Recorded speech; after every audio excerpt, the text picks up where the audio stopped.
Hey everybody, it's the boy TY, Stone Muscle checking in. You can see my boy Tupac up here on the wall. Tupac actually made me cut all my hair off.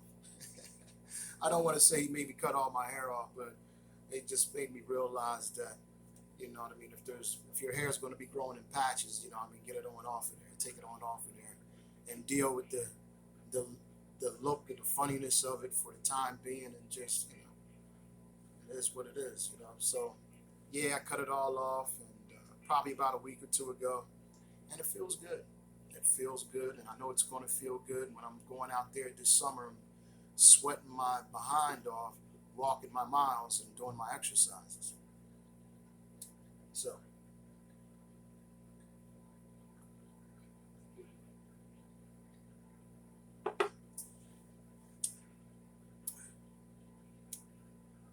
I don't sip, I gulp. This is a glass of Taylor Port wine. It's my after dinner wine, and remember that I said consume at least a gallon of water a day. A gallon of water a day to flush yourself out, to give your skin hydration, and to give those body organs, a break from being stressed from not drinking water, because that's what you're doing to your body when you don't drink water. Your body's made up of 70% of water. So, you know, just be smart. Let's just be smart about it. All right.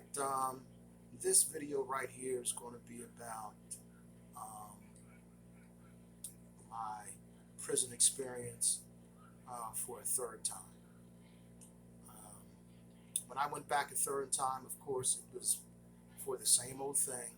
You know what I mean? Just didn't feel like I learned my lesson, and thought that I could be smarter than thought I was smarter than I actually was. When all I had to do was just be learn my lesson the first two times and not do the same thing that got me in prison for a third time. Shout out to shout out to Georgette, Jet, Mom, because she texts me almost every morning and wishes me a good morning. She's got good morning son and all that. So I just love her to death. She's just a beautiful soul, beautiful soul. As is my mother. My mother is just the sweetest woman in the world, and her and my dad are just. I know they just have a good time, just laughing it up. They both look real good. And shout out to Pop, shout out to Mom, and shout out to Georgette, my second mom. So um, when I went back for a third time, um, it was very hard. It was very hard for me because I know I'm smarter than that. And what I mean by being smarter than that is not being smart to outsmart the system, but smart enough to know that the first two times, or the first time, was enough, should have been enough. And I just should have got up, went out there and got a job, kept a job. Well, I've always had a job, but I always felt the need to do something else on the side. And eventually it's going to catch up to you. Some people are smart enough to get away with it, and some people aren't.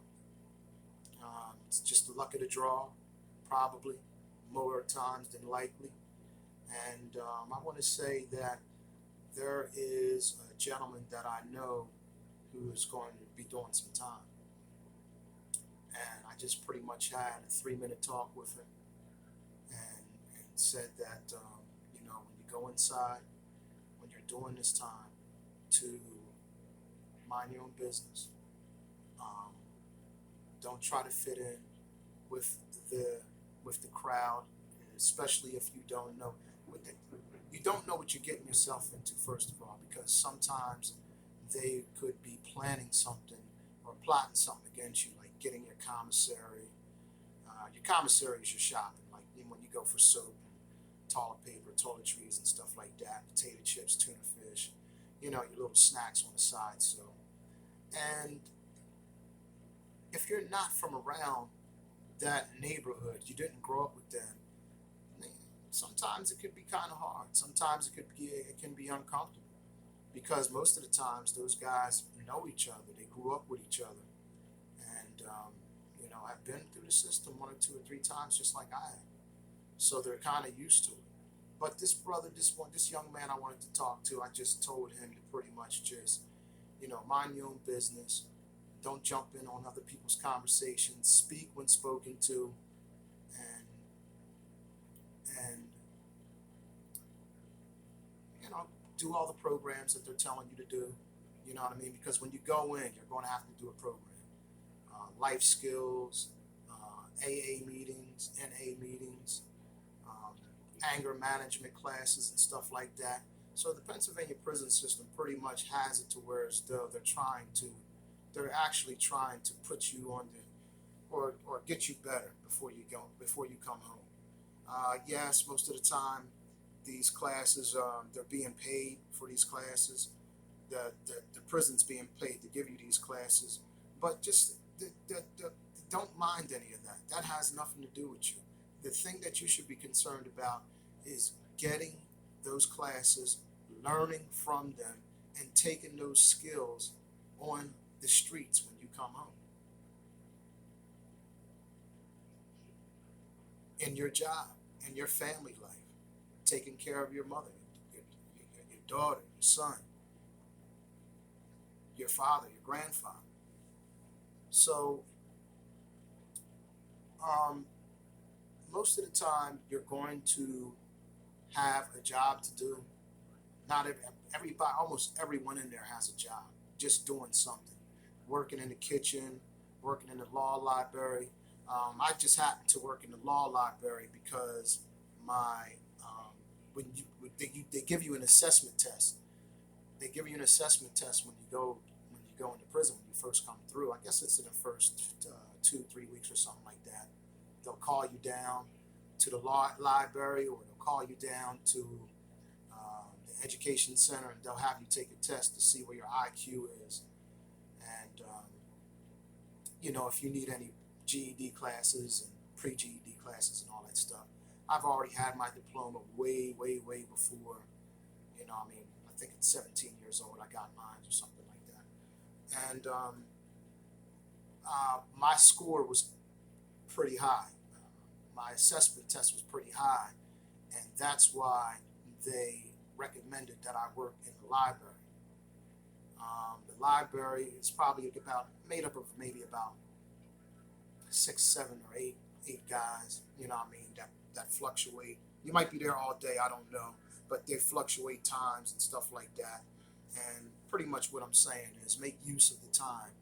And when you get a job, try to do the job the best you can, and get back to your bunk, and get back to the block so you can play your cards or read your magazines, and watch whatever shows that they have on at the time. Jeopardy, Wheel of Fortune was real big. Um,